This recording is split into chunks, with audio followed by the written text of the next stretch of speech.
Message du Conseil national de la résistance congolaise à l'adresse tout d'abord de la maman congolaise, source de vie et d'amour, humiliée 20 ans durant par un pouvoir d'occupation sans foi ni loi.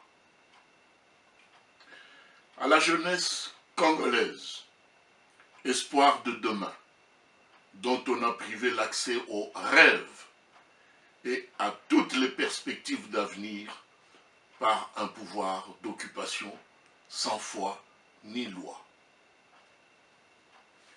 À l'ensemble de notre peuple chosifié, animalisé, paupérisé à merci et pris en otage par un pouvoir sanguinaire, sans foi ni loi.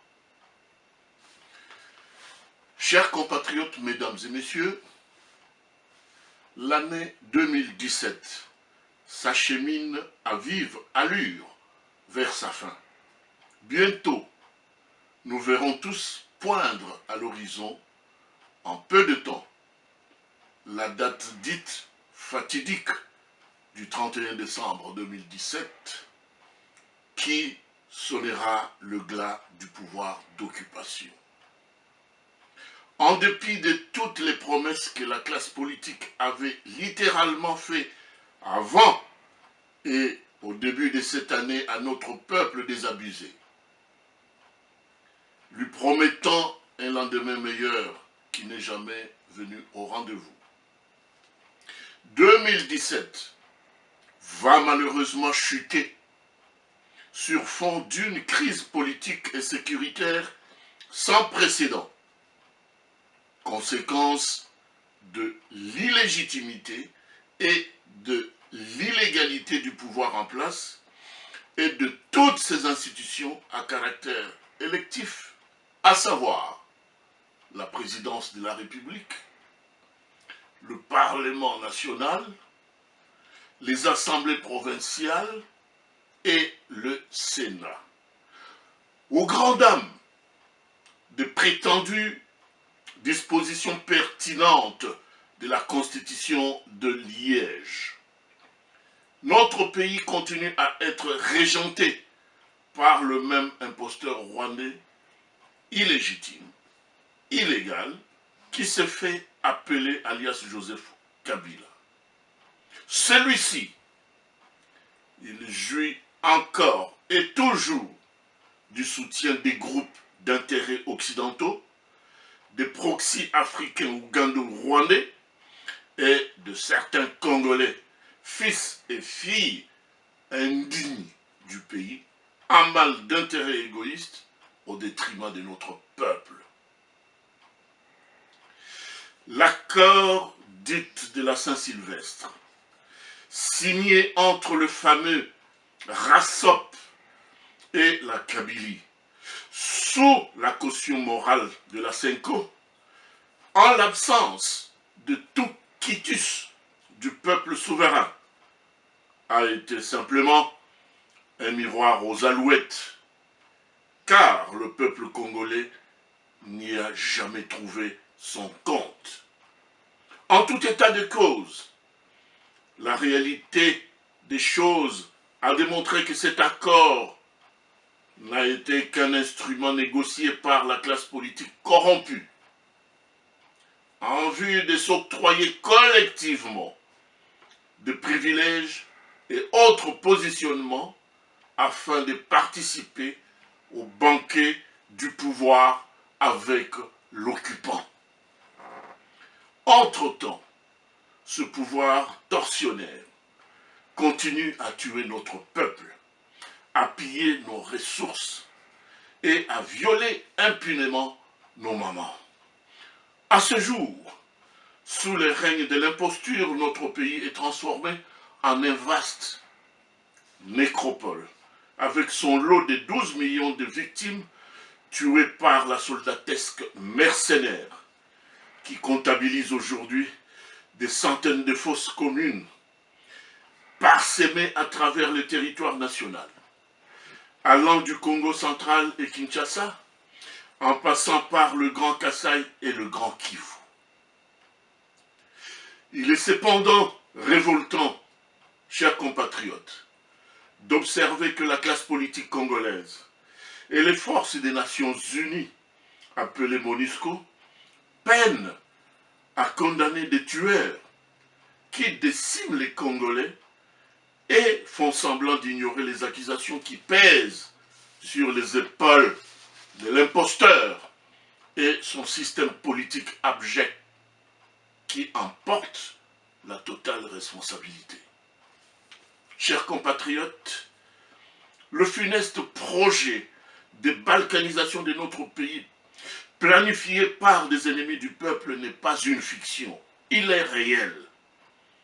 Il s'opère de façon insidieuse, sous forme d'une guerre de basse intensité, pour exterminer à grande échelle des Congolais en tant que peuple historique. Ce plan machiavélique est déjà très avancé dans la partie est de la République et au centre du pays. Ressaisissons-nous, chers compatriotes, pour sauver la mère patrie, car notre territoire national, c'est un don béni de Dieu pour nous, pour nos enfants, et de génération en génération. Comme des moutons, allons-nous continuer à laisser l'ennemi nous massacrer jusqu'au dernier des Mohicans, à la manière de vulgaires insectes sans aucune défense pour agir? Non. Tout au long de cette année finissante, vous avez observé des échecs successifs d'une classe politique divisée et incapable d'inquiéter l'ennemi, d'inquiéter l'occupant. À cause de ces divisions inutiles et irresponsables, notre pays risque de nous échapper totalement pour longtemps et des futures générations cracheront sur nos tombes.